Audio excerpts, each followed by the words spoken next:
10ാം ക്ലാസ്സിലെ എൻ്റെ പ്രിയപ്പെട്ട കുട്ടികളെ, നമ്മൾ ഇന്ന് പ്രലോഭനം എന്ന് പറയുന്ന പാഠത്തിലേക്കാണ് കടക്കാൻ പോകുന്നത്. കഴിഞ്ഞ വീഡിയോസിനൊക്കെ നിങ്ങൾ നൽകിയ അകമഴിഞ്ഞ സഹകരണം ഈ പാഠത്തിൽ ഉണ്ടാകുമെന്ന് ഞാൻ പ്രതീക്ഷിക്കുന്നു. പരീക്ഷയാണ് വരാൻ പോകുന്നത്. അതുകൊണ്ട് എല്ലാ വീഡിയോസും മക്കൾ കാണുക, വിലയിരുത്തുക. നിങ്ങൾക്ക് ആവശ്യമുള്ളതെല്ലാം അതിലുണ്ട്. അപ്പോൾ നമുക്ക് പ്രലോഭനം എടുക്കുന്നതിന് മുമ്പ് ആ യൂണിറ്റിനെ കുറിച്ചൊന്ന് ചർച്ച ചെയ്യണം അല്ലേ? അതിനെക്കുറിച്ച് ചർച്ച ചെയ്താലേ നമുക്ക് ആ പാഠത്തിലേക്ക് കടക്കാൻ പറ്റൂ. സംഘർഷങ്ങൾ സങ്കീർത്തനങ്ങൾ എന്നാണ് ആ യൂണിറ്റിൻ്റെ പേര് അല്ലേ? സംഘർഷം എന്താണ്? പല സംഘർഷങ്ങളും എൻ്റെ കുഞ്ഞുങ്ങൾ കേട്ട് കാണും അല്ലേ? ആളുകൾ തമ്മിലുള്ള സംഘർഷമുണ്ട്. അതാണോ ഇവിടെ ഉദ്ദേശിച്ചത്? അല്ല. പിന്നെയോ മാനസികമായ സംഘർഷങ്ങളെ സങ്കീർത്തനങ്ങളാക്കി മാറ്റുന്ന നല്ല പാട്ട്. സങ്കീർത്തനം എന്ന് പറഞ്ഞാൽ നല്ല പാട്ടുകളാണ്.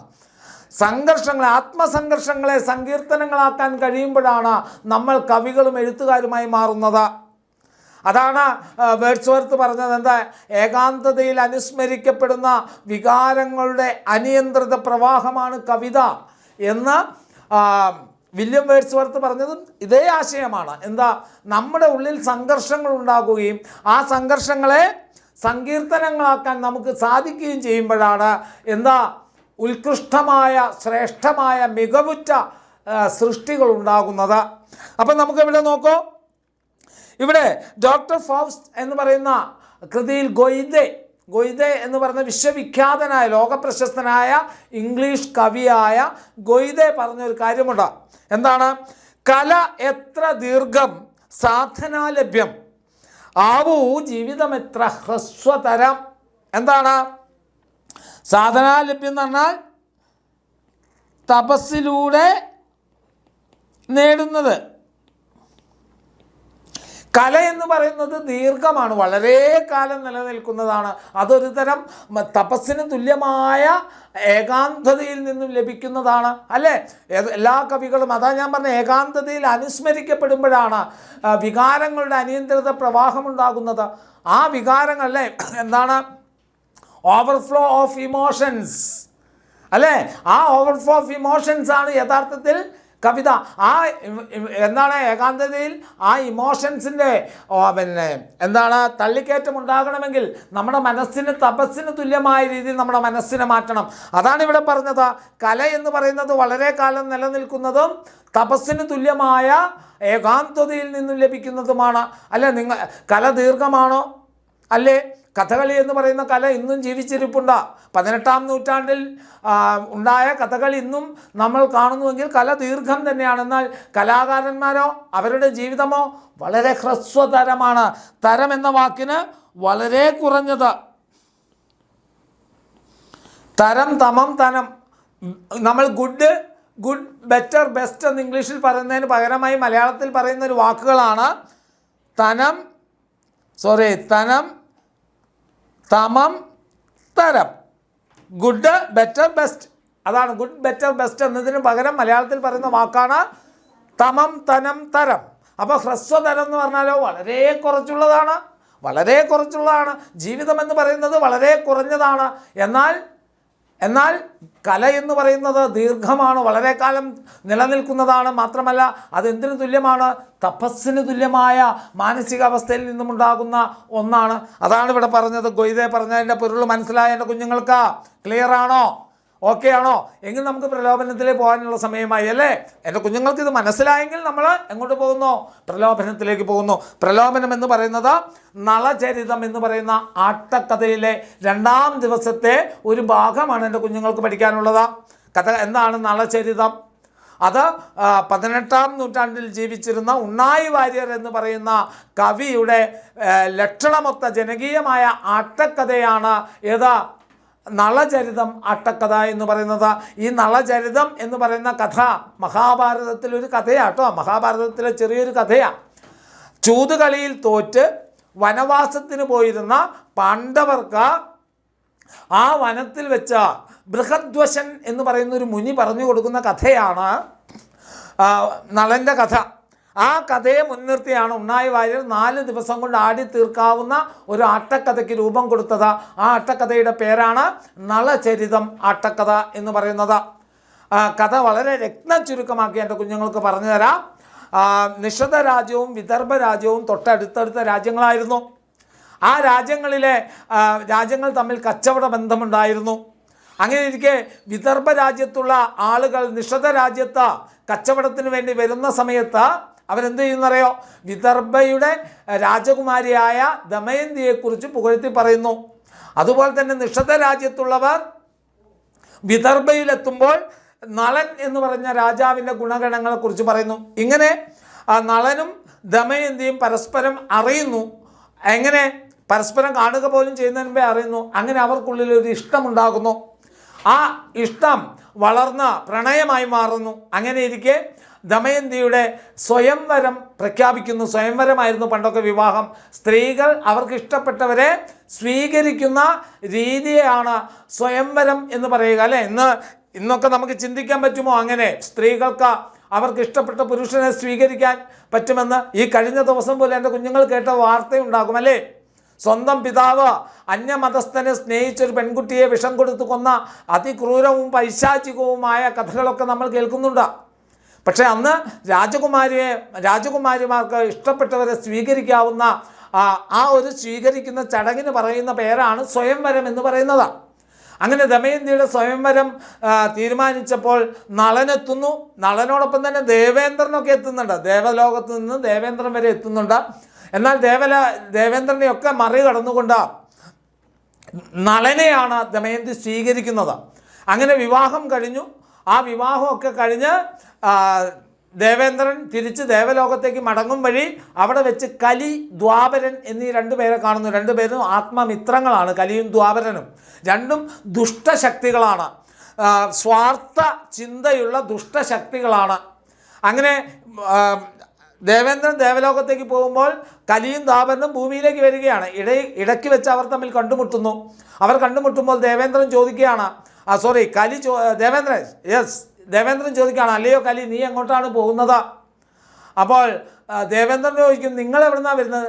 അപ്പോൾ പറയും, ഞാൻ ഭൂമിയിൽ നിന്ന് വരികയാണ്.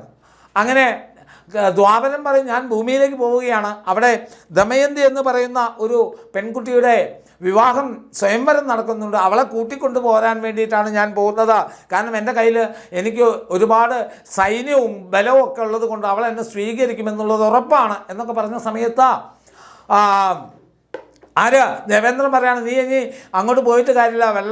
വെള്ളമെല്ലാം പോയി കഴിഞ്ഞിട്ട് നീ ബണ്ട് കെട്ടി വെള്ളത്തെ നിർത്താൻ ശ്രമിക്കുന്നത് പോലെയാണ് ഇപ്പം നീ ഭൂമിയിലേക്ക് പോകുന്നത്. കാരണം അവളെ ദമയന്തിയെ നളൻ എന്ന് പറയുന്ന പുരുഷ ശ്രേഷ്ഠനായ രാജാവ് കല്യാണം കഴിച്ചിരിക്കുന്നു.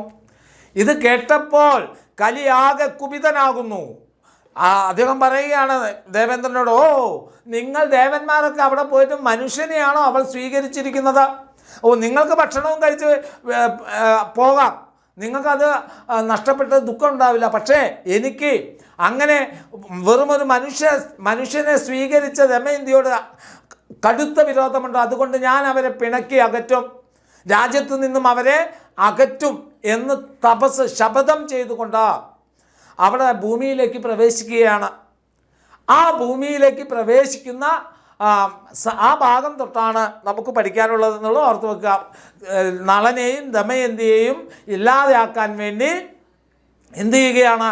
കലിയും ദ്വാപരനും ഭൂമിയിലേക്ക് പ്രവേശിക്കുകയാണ്. അവിടെ തൊട്ടാണ് നമുക്ക് പഠിക്കാനുള്ളത്. അതിന് ഇവർ കൂട്ടുപിടിക്കുന്ന ആരെയാണെന്ന് അറിയുമോ? നളൻ്റെ സഹോദരനും വിഡ്ഢിയുമായ പുഷ്കരനെയാണ്. പുഷ്കരനെ കൂട്ടുപിടിച്ചുകൊണ്ട് നളനെയും ദമയന്തിയും ഇല്ലാതെയാക്കാൻ കലിദ്വാപരന്മാർ ഭൂമിയിലേക്ക് പ്രവേശിക്കുന്ന ഭാഗമാണ് നിങ്ങൾക്ക് പഠിക്കാനുള്ളത്. അത് 2-ാം ദിവസത്തെ കഥയാണ്. 4 ദിവസം കൊണ്ട് ആടിത്തീർക്കാവുന്ന നളചരിതം അട്ടക്കഥയിലെ 2-ാമത്തെ ദിവസത്തെ കഥയാണ് എൻ്റെ കുഞ്ഞുങ്ങൾക്ക് പഠിക്കാനുള്ള നളചരിതം ആട്ടക്കഥയിലെ പ്രലോഭനം എന്ന ഭാഗം. പ്രലോഭനം എന്ന് പറഞ്ഞാൽ എന്താണ്? പ്രലോഭിപ്പിക്കലാണ്, പ്രേരിപ്പിക്കലാണ്, അല്ലേ? എന്തെങ്കിലും ഒന്ന് വാഗ്ദാനം ചെയ്തുകൊണ്ട് എന്തെങ്കിലും ഒരു പ്രവൃത്തി ചെയ്യാൻ നമ്മെ പ്രേരിപ്പിക്കുന്നതിനെയാണ് നമുക്ക് പ്രലോഭനം എന്ന് പറയുക, അല്ലേ? സാത്താൻ്റെ പ്രലോഭനങ്ങളിൽ വീണുകൊണ്ടാണ് ഔവ്വ എന്ത് ചെയ്തത്? പാപത്തിൻ്റെ പഴം ഭക്ഷിച്ചതും അത് തിന്നാൻ ആദത്തിനെ പ്രേരിപ്പിച്ചതൊക്കെ, അല്ലേ? പ്രലോഭനങ്ങളാണ്. പലപ്പോഴും ഇത്തരത്തിലുള്ള പ്രലോഭനങ്ങളിൽ എൻ്റെ കുഞ്ഞുങ്ങൾ വീണു പോകാതിരിക്കാൻ ശ്രമിക്കുക. പ്രലോഭനങ്ങളുടെ ആ നീരാളിപ്പിടുത്തത്തിൽപ്പെടാതെ അച്ഛനമ്മമാരുടെ നല്ല കുഞ്ഞുങ്ങളായി, അധ്യാപകരുടെ നല്ല വിദ്യാർത്ഥികളായി, സമൂഹത്തിൻ്റെ നല്ല പൗരന്മാരായി എൻ്റെ കുഞ്ഞുങ്ങൾ വളരുക. പ്രലോഭനം എന്ന കവിതയിലേക്ക് നമ്മൾ കടക്കുകയാണ്. 2-ാം ദിവസത്തെ കഥയാണ്. അതിൽ കലിദ്വാപരന്മാർ ഭൂമിയിലേക്ക് എത്തുന്നതാണ് പാഠസന്ദർഭം. ക്ലിയർ ആണോ? ഓക്കെ ആണോ? എന്നാൽ നമുക്ക് നോക്കാം. നോക്കൂ. കോപമത്സരവശം വധ കലിർദ്വാപരേണ സഹമേദിനീം ഗതഃ സ്വാപദേ സ്വയമചോദയജളം സ്വാപദേയഹരണായ പുഷ്കരൻ. ഏതാ നോക്കൂ നിങ്ങൾ. മാരതനാശി, ധന്യാസി, ചെമ്പട, ഇതൊക്കെ കഥകളി പദങ്ങളുടെ, കഥകളി സംഗീതത്തിൻ്റെ ശാസ്ത്രീയ വശങ്ങളാണ് കേട്ടോ. അതൊന്നും എൻ്റെ കുഞ്ഞുങ്ങൾ പഠിക്കേണ്ടതല്ല. അത് പദം ചൊല്ലുന്ന സമയത്ത് അതേത് രാഗത്തിലാണെന്നും അതിനേത് താളമാണെന്നും ഒക്കെ എന്നതൊക്കെ സൂചിപ്പിക്കുന്ന വാക്കുകളാണ് ഈ പറഞ്ഞിരിക്കുന്ന മാരതനാശി, ധന്യാസി, ചെമ്പട താളമാണ് അതിൻ്റെ. അപ്പം കോപമത്സര വശം വധഃ എന്താണ്? കോപം, മത്സര ബുദ്ധി ഇവയ്ക്ക് അടിമപ്പെട്ടവൻ. കോപമത്സര വശംവദൻ, വശംവദനാവുക, അടിമപ്പെടുക, അതിൽ വീഴുക എന്നൊക്കെയല്ലേ അർത്ഥം. കോപം, മത്സരബുദ്ധി ഇവയ്ക്ക് അടിമപ്പെട്ട കലി ദ്വാപരേണ, ദ്വാപരനോട് കൂടെ, കൂടെ ദ്വാപരേണ സഹ, ദ്വാപരനോട് കൂടെ, മേദിനിയും ഗത, ഭൂമിയിലേക്ക്, മേദിനി ഭൂമിയിലേക്ക് പ്രവേശിച്ചു. അപ്പം എന്താണ്? ഇനിയോ സ്വാപദം, സ്വാപദേ സ്വന്തം നാശത്തിന് വേണ്ടി,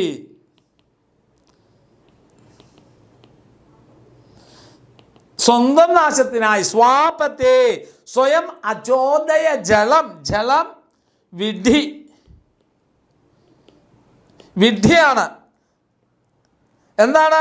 സ്വയം അചോദയ ജലം, സ്വാപതേ സ്വന്തം നാശത്തിന് വേണ്ടി വിഡ്ഢിയായ പുഷ്കരനെ സ്വാപതേയഹരൻ, സ്വാപതേയ അന്യൻ്റെ ധനം, ഹരണായ പുഷ്കരം അപഹരിക്കാൻ, പുഷ്കരനെ എന്നൊക്കെ അർത്ഥം. അപ്പം എന്താണ്? കോപം, മത്സരബുദ്ധി ഇവയ്ക്ക് അടിമപ്പെട്ട കലി ദ്വാപരനോട് കൂടെ ഭൂമിയിലേക്ക് പ്രവേശിക്കുകയും സ്വന്തം നാശത്തിനു വേണ്ടി വിഡ്ഢിയായ പുഷ്കരനെ അന്യൻ്റെ ധനം അപഹരിക്കുവാൻ പ്രേരിപ്പിക്കുകയും ചെയ്തു. ഇതാണ് ആ 4 വരിയുടെ ആശയം എന്ന് പറയുന്നത്. ഒന്നുകൂടെ സാറ് പറയുകയാണ്. കോപം, മത്സരബുദ്ധി ഇവയ്ക്ക് അടിമപ്പെട്ട കലി ദ്വാപരനോട് കൂടെ ഭൂമിയിലേക്ക് പ്രവേശിക്കുകയും, പിന്നെയോ സ്വന്തം നാശത്തിന് വേണ്ടി വിഡ്ഢിയായ പുഷ്കരനെ അന്യൻ്റെ ധനം അപഹരിക്കുന്നതിനായി പ്രേരിപ്പിക്കുകയും ചെയ്തു. അപ്പം പുഷ്കരനെ പ്രലോഭിപ്പിക്കാനാണ് മത്സരബുദ്ധി ഇവയ്ക്ക് അടിമപ്പെട്ട കലി ദ്വാപരനോട് കൂടെ ഭൂമിയിലെത്തിയത്. അത് കലിയുടെ തന്നെ നാശത്തിന് വേണ്ടിയാണ്, കലിയുടെയും പുഷ്കരൻ്റെയും നാശത്തിന് വേണ്ടിയാണ്, അല്ലാതെ നളൻ്റെ അല്ല. കലിയുടെ നാശത്തിന് വേണ്ടി തന്നെയാണ് കലി എന്ത് ചെയ്യുന്നത്?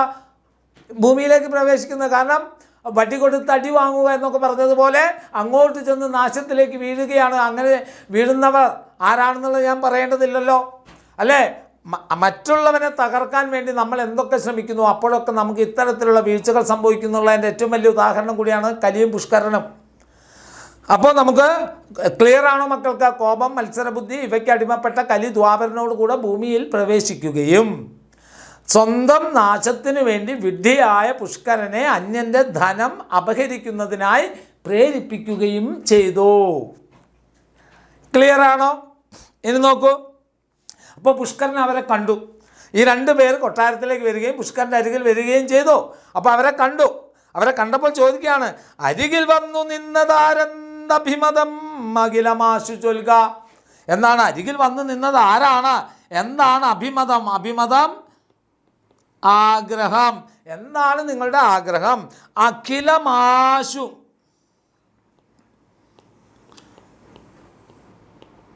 മുഴുവനായും പെട്ടെന്ന് ചൊല്ലുക. നിങ്ങൾ ആരാണ് എൻ്റെ അരികിൽ വന്ന് നിന്ന്? പുഷ്കരന് അറിയില്ല ഇവരാരാണെന്നുള്ളത്. അപ്പം ചോദിക്കുകയാണ്, നിങ്ങൾ ആരാണ് എൻ്റെ അരികിൽ വന്ന് നിന്നത്? എന്താണ് നിങ്ങളുടെ ആഗ്രഹം? അഖിലം മുഴുവനായും ഇപ്പോൾ തന്നെ എന്നോട് പെട്ടെന്ന് തന്നെ പറഞ്ഞാലും. അദ്ദേഹം വിഡ്ഢിയാണോ? പുഷ്കരൻ വിഡ്ഢിയാണോ? ഒരു അപരിചിതനോട് കാണുമ്പോൾ എങ്ങനെയാണോ പെരുമാറുക നമ്മൾ? ഹലോ, എന്തൊക്കെയുണ്ട് വിശേഷങ്ങൾ, സുഖാണോ, എന്താ നിങ്ങൾക്ക് വേണ്ടത് മുഴുവനോട് പറയും, ഞാനിപ്പം തന്നെ സാധിപ്പിച്ചു തരാം എന്ന് പറയോ? ഇല്ല, നമ്മൾ പറയില്ല. അത് തന്നെയാണ് ഇവിടെ പുഷ്കരൻ വിഡ്ഢിയാണ് എന്ന് തുടക്കത്തിൽ നമുക്ക് ബോധ്യപ്പെടുകയാണ്. ഇനിയോ, അറികയില്ലെങ്കിലും അഭിമുഖന്മാരെ കണ്ട്, അഭിമുഖന്മാർ മുഖാമുഖം ഉള്ളവർ, മുഖാമുഖമുള്ളവർ അഭിമുഖന്മാരെ കണ്ട് മനതാരിലുണ്ടായ, മനതാര് മനസ്സാകുന്ന പൂവ്, മനസ്സാകുന്ന പൂവ് ഉണ്ടായി ഉന്മിഷിതം, ഉന്മേഷം, ഝടിതി, പെട്ടെന്ന്. എന്താണ്? അറിയുകയില്ലെങ്കിൽ, നിങ്ങൾ ആരാണെന്നൊന്നും എനിക്ക് അറിയില്ല എങ്കിലും അഭിമുഖന്മാരെ കണ്ട്, മുഖാമുഖം രണ്ടാളുകളെ കണ്ടപ്പോൾ എൻ്റെ മനസ്സിൽ പെട്ടെന്ന് തന്നെ വല്ലാത്തൊരു ഉന്മേഷമുണ്ടായി. അല്ലേ? നിങ്ങൾ ആലോചിച്ച് നോക്കൂ. പുഷ്കരൻ ഈ പറയുന്ന വാക്കുകളൊക്കെ ഒന്ന് പ്രത്യേകം ശ്രദ്ധിച്ച് നോക്കൂ മക്കള്. എവിടേക്കോ എന്തൊക്കെയോ ഒരു സംതിങ് റോങ് ഉണ്ട്, അല്ലേ? ഇയാളുടെ മനസ്സിൽ എന്തൊക്കെയോ അപകർഷതാബോധമുണ്ട്. ഇയാളുടെ മനസ്സിൽ എന്തൊക്കെയോ തനിക്കൊന്നും നേടാൻ പറ്റാത്തതിൽ, താനൊന്നും അല്ലാതെയാകുന്നതിലൊക്കെയുള്ള ഒരു നിരാശയുള്ള കഥാപാത്രമാണ്. അതൊക്കെ ഇവിടെ പ്രകടമാണ്. കാരണം എന്താ? നിങ്ങൾ ആരാന്നൊന്നും എനിക്കറിയില്ലെങ്കിലും പെട്ടെന്ന് രണ്ടുപേരെ മുഖാമുഖം കണ്ടപ്പോൾ എൻ്റെ മനസ്സിൽ വല്ലാത്തൊരു ഉന്മേഷം പെട്ടെന്നുണ്ടായിരിക്കുന്നു എന്ന് അദ്ദേഹം പറയണേ. എന്നിട്ടോ, ധരണിയിലുള്ള പരീക്ഷകൾ നളനെ ചെന്നു കാണും, അവർക്കു വേണ്ടും കാര്യം നളനും സാധിപ്പിക്കും, ദൂരത്തു നിന്നാരും വരികയില്ല നമ്മെ കാണാൻ. ധരണിയിൽ, ഭൂമിയിൽ, ധരണിയിലുള്ള പരീക്ഷ കൂട്ടമാണ്. ഭൂമിയിലെ കൂട്ടം നളനെ ചെന്ന് കാണും. ഭൂമിയിലുള്ള ആളുകളൊക്കെ നേരെ ചെന്ന് കാണാൻ പോകുന്ന ആരെയാണ്? നളനെയാണ്. അവർക്ക് വേണ്ട കാര്യം നളൻ സാധിപ്പിക്കും. അവർക്ക് വേണ്ട കാര്യങ്ങളൊക്കെ നളൻ സാധിപ്പിച്ചു കൊടുക്കും. ദൂരത്ത് നിന്ന് വരികയില്ല ആരും നമ്മെ കാണാൻ. ദൂരത്തു നിന്ന് ഒരാൾ പോലും എന്നെ കാണാൻ ഇതുവരെ വന്നിട്ടില്ല. അതുകൊണ്ടാണ് പെട്ടെന്ന് രണ്ടുപേരെ കണ്ടപ്പോൾ എനിക്ക് എന്താണ് മനസ്സിനുള്ളിൽ പെട്ടെന്നൊരു ഉന്മേഷം ഉണ്ടായത്. അതുകൊണ്ടാണ്. കാരണം തന്നെ കാണാനായി ദൂരെ നിന്ന് ഒരാളും വരാറില്ല. എല്ലാവരും വരുന്നത് ആരെയാണ്? ഭൂമിയിലുള്ള കൂട്ടം മുഴുവൻ നളനെയാണ് ചെന്ന് കാണുക. നളനാണെങ്കിൽ അവർക്ക് വേണ്ട കാര്യങ്ങളൊക്കെ സാധിപ്പിച്ചു കൊടുക്കും. ദൂരെ നിന്ന് ആരും തന്നെ കാണാൻ വരികയില്ല എന്നുള്ളതാണ് ഇദ്ദേഹം പറയുന്നത്. ഇനിയോ, എന്തുകൊണ്ടായിരിക്കാം നളനെ ഭൂമിയിലുള്ള കൂട്ടം മുഴുവൻ നളനെ ചെന്ന് കാണുകയും അവർക്ക് വേണ്ട കാര്യങ്ങളൊക്കെ നളൻ സാധിപ്പിച്ചു കൊടുക്കുകയും ചെയ്യുന്നത് എന്തുകൊണ്ടാണ്? നോക്കൂ. നമുക്കില്ല നാടും നഗരവും കുടയും ചാമരവും. നമുക്കില്ല നാട്, നഗരം, കുട, ചാമരം. കുട വെൺകൊറ്റക്കുടയാണ്, ചാമരം വെൺചാമരമാണ്. ഇതൊക്കെ സിംഹാസനവുമായി ബന്ധപ്പെട്ട പദങ്ങളാണ്. സിംഹാസനം ആരുടേതാണ്? രാജാവിൻ്റേതാണ്, അല്ലേ? ആ രാജാവ് ഇരിക്കുന്ന സിംഹാസനത്തിന് അരികിലാണ് വെൺകൊറ്റക്കുടയും വെൺചാമരവും ഒക്കെ ഉണ്ടാകുന്നത്. നാടും നഗരവും സ്വന്തമായുള്ളത് രാജാവിനാണ്. ഈ വരിയിൽ നിന്നും നമുക്ക് മനസ്സിലാവുന്ന കാര്യം എന്താ? ഞാൻ രാജാവല്ല. അതുകൊണ്ടാണ് തന്നെ ആരും കാണാൻ വരാത്തത്. തനിക്ക് മറ്റുള്ളവർക്ക് വേണ്ടി ഒന്നും ചെയ്യാനുള്ള പ്രാപ്തിയില്ല. കാരണം ഞാൻ രാജാവേ അല്ല. എനിക്ക് നാടോ നഗരമോ വെൺകൊറ്റക്കുടയോ വെൺചാമരമോ ഒന്നുമില്ല.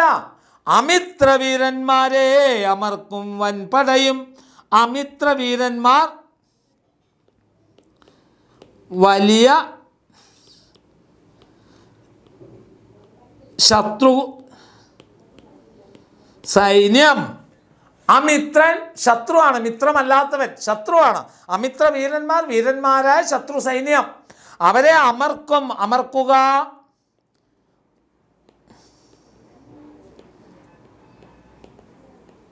പരാജയപ്പെടുത്തുക. വൻപട, വൻ സൈന്യം. എന്താണ്?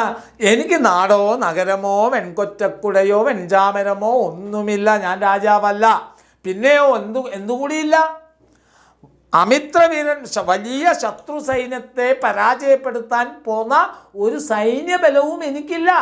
ഈ ബലമൊക്കെ ഉണ്ടാകുന്ന ആർക്കാണ്? രാജാവിനാണ്.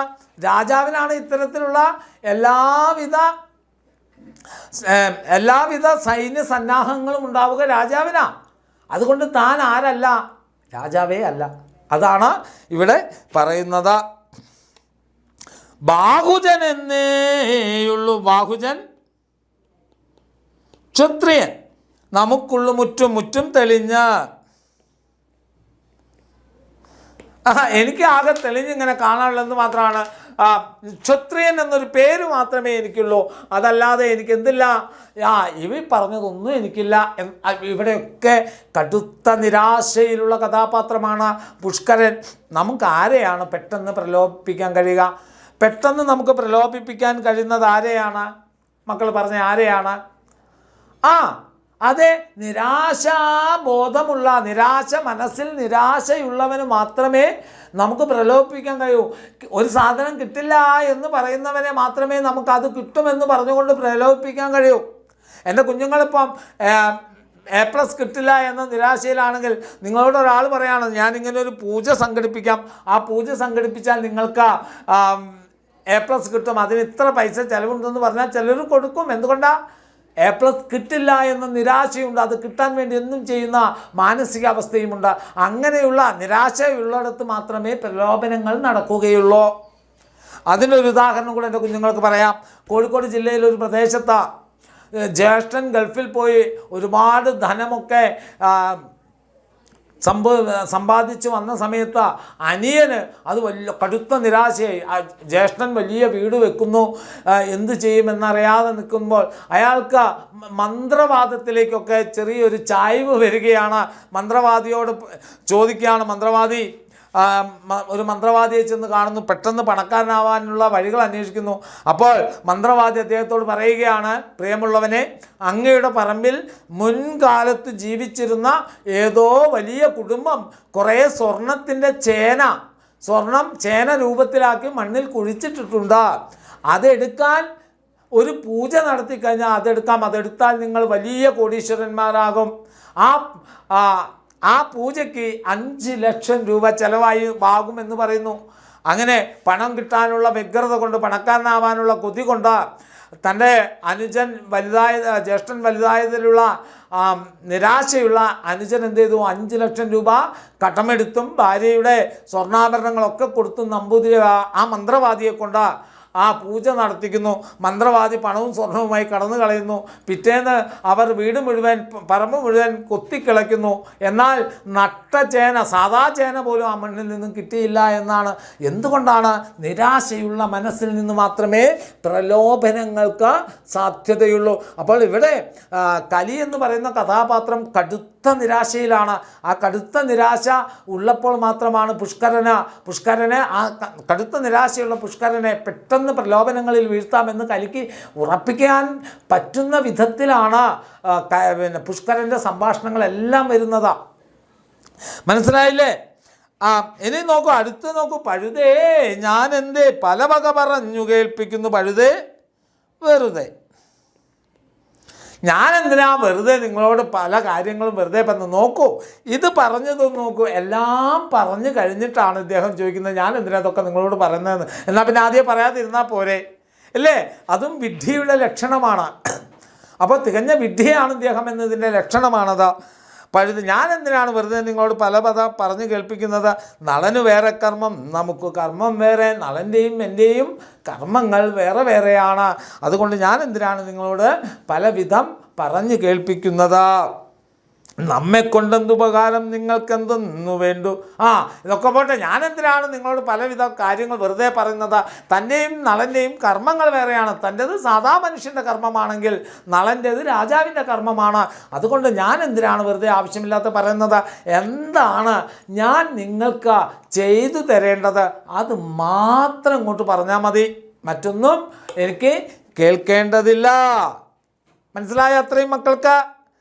ഇനി പുഷ്കര നീ പഴുതേ ജന്മം നിഷ്ഫലമാക്കരുത്.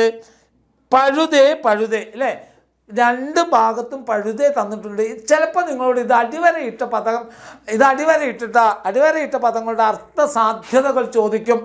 അപ്പോൾ എൻ്റെ മക്കൾ ഓർത്ത് വെക്കേണ്ടത്, ആദ്യത്തെ പറയുന്നത് കേവല അർത്ഥത്തിൽ ഞാൻ എന്തിനാ ഇങ്ങനെ പലവിധ കാര്യങ്ങളൊക്കെ പറയുന്നത് എന്നുള്ള കേവലമായ അർത്ഥമാണെങ്കിൽ, ഇവിടെ പുഷ്കര നീ വെറുതെ നിൻ്റെ ജന്മം കളഞ്ഞു കുളിക്കല്ലേ, നിനക്ക് ഒരുപാട് കാര്യങ്ങൾ ചെയ്യാനുണ്ട് പുഷ്കര, നീ വെറുതെ നിൻ്റെ ജന്മം കളഞ്ഞു കുളിക്കല്ലേ പുഷ്കര എന്നൊക്കെയുള്ള കുറച്ചും കൂടെ ആഴത്തിലുള്ള അർത്ഥമാണ് പഴുത എന്നത് രണ്ടാമത്തെ വരുമ്പോൾ. ആദ്യത്തേൽ പഴുത എന്ന് പറയുമ്പോൾ വെറുതെ ഞാൻ എന്തിനാണ് ഇത് പറയുന്നു എന്നതാണ്. അതൊന്ന് അർത്ഥ വ്യത്യാസം കുറിക്കാൻ ചോദിക്കും. എൻ്റെ മക്കൾ അതൊന്ന് ഓർത്ത് വെക്കണം.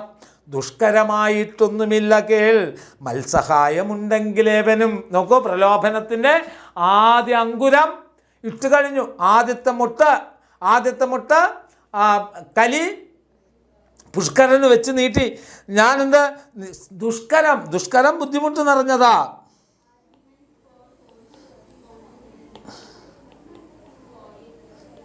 ബുദ്ധിമുട്ട് നിറഞ്ഞതായിട്ടൊന്നുമില്ല. മത്സഹായമുണ്ടെങ്കിൽ, മത്സഹായം എൻ്റെ സഹായമുണ്ടെങ്കിൽ ഒരാൾക്കും ഒന്നും ബുദ്ധിമുട്ടായി തോന്നില്ല പുഷ്കര. അതിൻ്റെ അർത്ഥം എന്താ? ഇവിടെ പ്രലോഭനങ്ങൾ നടന്നുകൊണ്ടിരിക്കുകയാണ്. ഒരു പ്രലോഭനത്തിൻ്റെ വഴികളിലൂടെ സഞ്ചരിച്ചു കൊണ്ടിരിക്കുകയാണ്. പിന്നെയോ നളനും നീയും ഭേദമെന്തിവിടെ? നീയും നളനും തമ്മിൽ എന്ത് വ്യത്യാസമാണുള്ളത്? വ്യത്യാസം. നാട് വാഴുക നളനെ വെന്ന് വിജയിച്ച സമ്പ്രതി ഇപ്പോൾ. അപ്പം എന്താണ്? നീയും നളനും തമ്മിൽ എന്ത് വ്യത്യാസമാണ് എൻ്റെ പുഷ്കര ഉള്ളത്? നളനെ വിജയിച്ച് നീ എത്രയും പെട്ടെന്ന് എന്ത് ചെയ്യുക? നാട് വാണുകൊള്ളുക. കാരണം എന്താണ്? രണ്ട് കാരണമാണ്. നീയും നളനും തമ്മിൽ വ്യത്യാസമില്ല. രണ്ടാമത്തെ കാരണം എന്താണ്? എൻ്റെ സഹായമുണ്ടെങ്കിൽ ഒരുത്തനും ദുഷ്കരമായിട്ടൊന്നുമില്ല. എൻ്റെ സഹായമുണ്ടെങ്കിൽ ദുഷ്കരമായിട്ടൊന്നുമില്ല എന്നുള്ളത് കൂടി നീ മനസ്സിലാക്കിയോ. അതുകൊണ്ട് നീ എന്ത് ചെയ്തോളൂ? നീ നിരാശ കൈവെടിഞ്ഞ് ഞാൻ പറയുന്നത് പോലെ ചെയ്യുക. അപ്പോൾ പുഷ്കരൻ്റെ നിരാശ ആര് മുതലെടുക്കാൻ ശ്രമിക്കുന്നു? കലി മുതലെടുക്കാൻ ശ്രമിക്കുകയാണ്. ഇനി ഇവിടെ എന്താണ്, എങ്ങനെയൊക്കെയാണ് പ്രലോഭിപ്പിക്കുന്നത്? നീ നളനും തമ്മിൽ വ്യത്യാസമില്ലടോ, നിനക്ക് എൻ്റെ സഹായമുണ്ടെങ്കിൽ ആർക്കും ബുദ്ധിമുട്ട് നിറഞ്ഞ ഒരു കാര്യവുമില്ലടോ, അതുകൊണ്ട് നീ എന്ത് ചെയ്തോളൂ? എന്താ ചെയ്യേണ്ടത്? നീ നിരാശപ്പെടാതെ ആത്മവിശ്വാസത്തോടു കൂടി നിന്നോളൂ. ഇനി ശേഷം ഇദ്ദേഹം പറയുന്നത് എന്താണ്? നേരെ നിന്നോടോ ഞാൻ പുനരാരെന്ന് പറയാം. ഞാൻ നിന്നോട് നേരിട്ട് പറയാണ്. ഞാൻ ആരാണെന്നുള്ള കാര്യം നിന്നോട് പറയാൻ പോവുകയാണ്. പാരിൽ എന്നെ അറിയാത്തവരാര്? ഭൂമിയിൽ എന്നെ അറിയാത്തവരാരാണുള്ളത്? വൈരസേനയ്ക്കിഹ ഞാൻ കലി. ശത്രു വൈരസേനി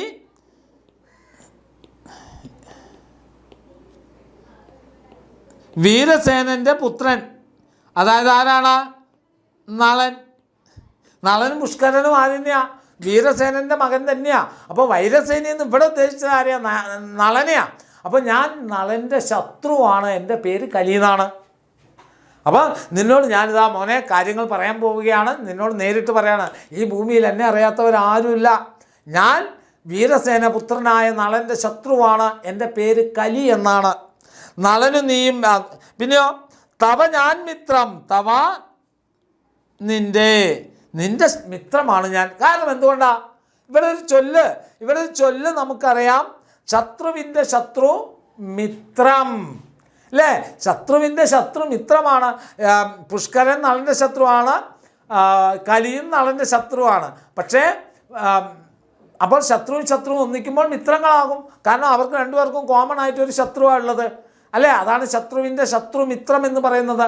ആ നിയമപ്രകാരം നീ എൻ്റെ മിത്രമാണ് അല്ലെ? നിങ്ങൾ ആലോചിച്ച് നോക്കൂ, നളൻ എന്തെങ്കിലും ഒരു ദ്രോഹം കലിയോട് ചെയ്തിട്ടുണ്ടോ? തൻ്റെ സ്വാർത്ഥത നടക്കാത്തതിൽ മറ്റുള്ളവൻ നശിക്കണമെന്ന് ആഗ്രഹിക്കുന്ന ഒരു കഥാപാത്രമാണ് കലി എന്ന് പറയുന്നത്.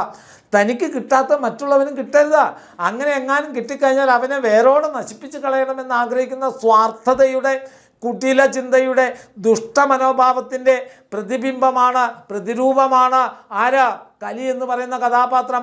അതുകൊണ്ടാണ് ഇവിടെ വീരസേനൻ്റെ പുത്രനായ നളൻ്റെ ശത്രുവാണ് ഞാനെന്ന് പറയാൻ കാരണം നളനും പുഷ്കരനും തമ്മിൽ യാതൊരുവിധ പ്രശ്നങ്ങളും ഉണ്ടായിട്ടില്ല അല്ലേ? എന്നിട്ടും പറയുകയാണ് ഞാൻ നളൻ്റെ ശത്രുവാണ്, ഞാൻ നിൻ്റെ മിത്രവുമാണ്. തസ്യ നാട് ഞാൻ, തസ്യ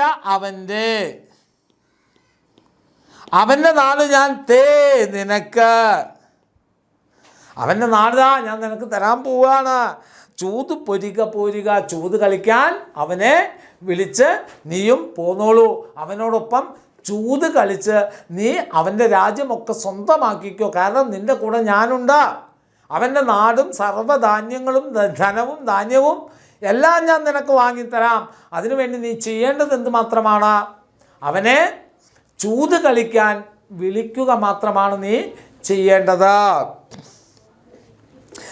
ഇനിയോ നിൽക്കമതീയമതേ വിജയം നിശ്ചിതമേ എന്താണ്? നിശ്ചിതമാമിഹത്തെ നിനക്ക് എന്താണ്? നിൽക്കമതീയമതേ എന്താണ്? ബുദ്ധിയുള്ളവനെ, അതായത് അതീയ ബുദ്ധിയുള്ളവനെ വിജയം നിശ്ചിതമാമിഹ നിനക്ക് വിജയം നിശ്ചിതമാണ്. നീ നിൽക്ക്. നീ എങ്ങനെ കിട്ടും രാജ്യം, എന്താവും, ചൂതിൽ ഞാൻ തോൽക്കുമോ എന്നൊന്നും ചിന്തിക്കേണ്ടല്ലോ. നീ നിശ്ചയമായും വിജയിക്കും. വിക്രയമില്ലെന്നാകിലെന്തോ ഇനി പകരം പണയം വെക്കാൻ പകരം, അതായത് എന്തെങ്കിലും ഒന്ന് പണയം വെക്കണ്ടേ? ആ പണയം വെക്കാൻ എന്നുമില്ലെന്നോർത്ത് നീ എന്തിനാണ് ബുദ്ധിമുട്ടുന്നത്? എന്നെ വെക്ക ചൂതനായി എന്നെ പണയം, എന്നെ എല്ലാ രാജ്യങ്ങളും ഒരുപാട് രാജ്യവും സൈന്യവും ഉള്ള ഒരാളാണ് ഞാൻ. എന്നെ പണയം വെച്ചുകൊണ്ടാ നീ എന്ത് ചെയ്യണം? അവനെ ചൂതിന് വിളിക്കണം. അപ്പോൾ അവനും പണയം വെക്കും, രാജ്യവും സൈന്യവും എല്ലാം പണയം വെക്കും. അങ്ങനെ അവൻ തോൽക്കുകയും ആ സൈന്യവും എല്ലാം നിൻ്റേതായി മാറുകയും ചെയ്യും. പിന്നെയോ ധനവും ധാന്യവും നാടുമൊക്കെയും കൈക്കലാക്കി അവനെ വിടുക വനഭൂമി. ധനവും ധാന്യവുമെല്ലാം അവനിൽ നിന്നും കൈപ്പറ്റിയിട്ട് നീ അവനെ വനഭൂമിയിലേക്ക് വിട്ടേക്കുക. നീ വനഭൂമിയിലേക്ക് വിട്ടേക്കുക. ഇതാണ് മക്കളെ പ്രലോഭനം എന്ന് പറയുന്ന കവിതയുടെ ആശയം എന്ന് പറയുന്നത്. അപ്പോൾ കലി എന്ന കഥാപാത്രത്തെ എൻ്റെ കുഞ്ഞുങ്ങൾ ഓർത്ത് വെക്കണം. ദുഷ്ടശക്തിയാണ്. തനിക്ക് നേടാത്തത് മറ്റുള്ളവനും നേടരുത് എന്ന കണിശ ബുദ്ധിയുള്ളവനാണ്. എന്താണ്? ചീത്ത ചിന്തയുള്ളവനാണ് ആര്? കലി എന്ന് പറയുന്ന കഥാപാത്രം അത്തരത്തിലുള്ളൊരു കഥാപാത്രമാണെന്ന് ഓർത്ത് വെക്കുക. പിന്നെന്താണ്? വിഡ്ഢിയെപ്പോലും പ്രലോഭനങ്ങളിൽ വീഴ്ത്തി ചതിയിൽ വീഴ്ത്താൻ കെൽപ്പുള്ള ചതിയനായ കഥാപാത്രം കൂടിയാണ് കലി എന്നുള്ളത് ഈ കൂട്ടത്തിൽ നിങ്ങൾ ഓർത്ത് വെക്കുക. പുഷ്കരൻ എന്ന് പറയുന്നത് വിഡ്ഢിയാണ്. ആരെന്ത് പറഞ്ഞാലും വിശ്വസിക്കുന്ന ആൾ കൂടിയാണ് അല്ലേ? അങ്ങനെ ചിലർ പുഷ്കരന്മാർ നമ്മുടെ ജീവിതത്തിലുമില്ലേ? അങ്ങനെയുള്ള ചില പുഷ്കരന്മാർ നമ്മുടെ ജീവിതത്തിലും ഉണ്ടാവാറില്ലേ? ഇല്ലേ? മറ്റുള്ളവർ മുഴുവൻ പറയുന്നത് കേട്ടുകൊണ്ട് അവർ എല്ലാം വിശ്വസിക്കുന്ന ഒരു വ്യക്തി. അങ്ങനെയുള്ള വ്യക്തികൾ എപ്പോഴും എവിടെ ചെന്നാൽ അവസാനിക്കുക? അവരുടെ ജീവിതം നാശത്തിലേക്ക് ചെന്നിട്ടാണ് അവസാനിക്കുക. എൻ്റെ സുഹൃത്തുണ്ടായിരുന്നു, ആരെന്ത് പറഞ്ഞാലും അവൻ അത് വിശ്വസിക്കും. അങ്ങനെ അവൻ എന്താണ് ഒരുവൻ്റെ ശത്രുവായ ഒരുവനെ ഇവന് തല്ലാൻ പറ്റിയില്ല. അതായത് എനിക്കൊരു ശത്രുവുണ്ട്, അവൻ എന്നെ ഒരിക്കൽ തല്ലി, തിരിച്ചെനിക്ക് അവനെ തല്ലാൻ പറ്റില്ല. അപ്പോൾ എന്താ ചെയ്തതെന്നറിയവൻ ഈ എന്ന് പറഞ്ഞാൽ വിശ്വസിക്കുന്നവനെ അവനെക്കുറിച്ചുള്ള കുറ്റം പറയുകയും അവൻ പോയി മറ്റവനെ അടിക്കുകയും അത് പിന്നീട് കൊലപാതകത്തിൽ കലാശിക്കുകയൊക്കെ ചെയ്തിട്ടുണ്ട്. ഇതാണ് വിഡ്ഢികളെ സംബന്ധിച്ചിടത്തോളം. മറ്റുള്ളവരുടെ വാക്ക് കേൾക്കുന്നവൻ പലപ്പോഴും നാശത്തിലേക്കാണ് പോവുക. അതിൻ്റെ ഉത്തമ ഉദാഹരണം കൂടിയാണ് പുഷ്കരൻ എന്ന് പറയുന്ന കഥാപാത്രം. ഇനി നമുക്ക് പാഠഭാഗങ്ങൾ ഇവിടെ കഴിഞ്ഞു. ഇനി നമുക്ക് നളചരിതത്തെക്കുറിച്ച് എന്താണ് കഥകളി എന്നതിനെക്കുറിച്ചുള്ള ചെറിയ സൂചന സാറ് പറയുകയാണ്. കഥകളി എന്ന് പറയുന്നത് എന്താണെന്നറിയോ? കഥകളിയുടെ ഉത്ഭവം എന്ന് പറയുന്നത് കോഴിക്കോട് സാമൂതിരി രാജാവുണ്ട്. ഈ രാജാവിൻ്റെ കീഴിൽ ഉണ്ടായിരുന്ന ഒരു നൃത്ത സംഘമാണ് കൃഷ്ണനാട്ടം സംഘം എന്ന് പറയുന്നത്. കൃഷ്ണനാട്ടം എന്ന കലാരൂപം സാമൂതിരി കോഴിക്കോടിൻ്റെ കലാരൂപമായി വളർത്തിയെടുത്ത് ചിട്ടപ്പെടുത്തിയ ഒന്നായിരുന്നു. അങ്ങനെ ഇരിക്കെ കോട്ടയം രാജാവ് ഒരിക്കൽ എന്ത് ചെയ്തു? കോട്ടയം രാജാവ് സാമൂതിരിയോട് ചോദിച്ചു, നിങ്ങളുടെ നാട്ടിലെ കൃഷ്ണനാട്ടം ഒന്ന് ഞങ്ങളുടെ നാട്ടിൽ കളിക്കാൻ പറ്റുമോ എന്ന്. അപ്പോൾ സാമൂതിരി കുറച്ച് അഹങ്കാരത്തോടെ പറഞ്ഞു, കൃഷ്ണനാട്ടം ആസ്വദിക്കാനുള്ള ബുദ്ധിയുള്ളവർ അവിടെ ഇല്ല എന്ന് പറഞ്ഞു. ഇത് കേട്ട ദുഃഖിതനും കുപിതനുമൊക്കെ ആയ കോട്ടയം രാജാവ് ചിട്ടപ്പെടുത്തിയ സമാന രൂപത്തിൽ ചിട്ടപ്പെടുത്തിയ ഒരു കലാരൂപമാണ് രാമനാട്ടം. കൃഷ്ണനാട്ടത്തിന് പകരമായി രാമനാട്ടം. ആ രാമനാട്ടമാണ് പിന്നീട് എന്ത് ചെയ്തത്, കഥകളിയായി പരിണമിച്ചത് കേട്ടോ. അതൊക്കെ ഒന്ന് കഥകളിയുടെ ഒരു ചരിത്രം വളരെ ചുരുക്കി പറഞ്ഞതാണ്. ഇനി കഥകളിയിലെ വേഷങ്ങളുണ്ട്. പച്ച, കത്തി, കരി, താടി, മിനുക്ക, പഴുപ്പ്, ഇങ്ങനെ 6 വേഷങ്ങളുണ്ട്. അതുപോലെ തന്നെ പച്ചനായകനാണ്, കത്തി കരിയും ദുഷ്ടകഥാപാത്രങ്ങൾക്കാണ്, താടി സന്യാസിമാർക്കും അതുപോലെ തന്നെ മറ്റ് ചില കഥാപാത്രങ്ങൾക്കുമാണ്, മിനുക്ക് നായികയ്ക്ക് വേണ്ടിയാണ്, പച്ച നായകനും മിനുക്ക് നായികയ്ക്ക് വേണ്ടിയുമാണ്. പഴുപ്പെന്ന് പറയുന്നത് ഹംസം, ഹനുമാൻ തുടങ്ങിയുള്ള ബ്രഹ്മാവ് തുടങ്ങിയിട്ടുള്ള ആളുകൾക്കുള്ള ചുരുക്കം ചില ആളുകൾക്കുള്ള വേഷത്തിൻ്റെ പേരാണ് പഴുപ്പ്. ഇങ്ങനെ 6 വേഷങ്ങളാണ് നമുക്കുള്ളത്. കത്തി തന്നെ കുറുങ്കത്തി, നെടുങ്കത്തി എന്നും, താടിയിൽ തന്നെ അങ്ങനെ ഓരോന്നിനും സബ് ഡിവിഷനുകളൊക്കെ ഉണ്ട് കേട്ടോ കഥകളിയുമായി ബന്ധപ്പെട്ടുകൊണ്ട്. അതൊക്കെ ഒന്ന് ഓർത്ത് വെക്കുക. അപ്പോൾ ഇതൊക്കെയാണ് നളചരിതം ആട്ടക്കഥയിലെ 2ാം ദിവസത്തെ ഉണ്ണായി വാര്യർ പറഞ്ഞ കഥ. 18ാം നൂറ്റാണ്ടിലാണ് ഉണ്ണായി വാര്യർ ജനിച്ചത്. ആട്ടക്കഥകളുടെ ഏറ്റവും ജനകീയമായ ആട്ടക്കഥയുടെ പേരിൽ തന്നെയാണ് ഉണ്ണായി വാര്യർ അറിയപ്പെടുന്നത്. നളചരിതം ആട്ടക്കഥയാണ്. 4 ദിവസം കൊണ്ട് ആടിത്തീർക്കാവുന്ന രൂപത്തിലാണ് ഇവ രചിച്ചിരിക്കുന്നത്. അപ്പോൾ എൻ്റെ കുഞ്ഞുങ്ങൾക്ക് മനസ്സിലായോ? ക്ലിയർ ആണോ? ഓക്കെ ആണോ?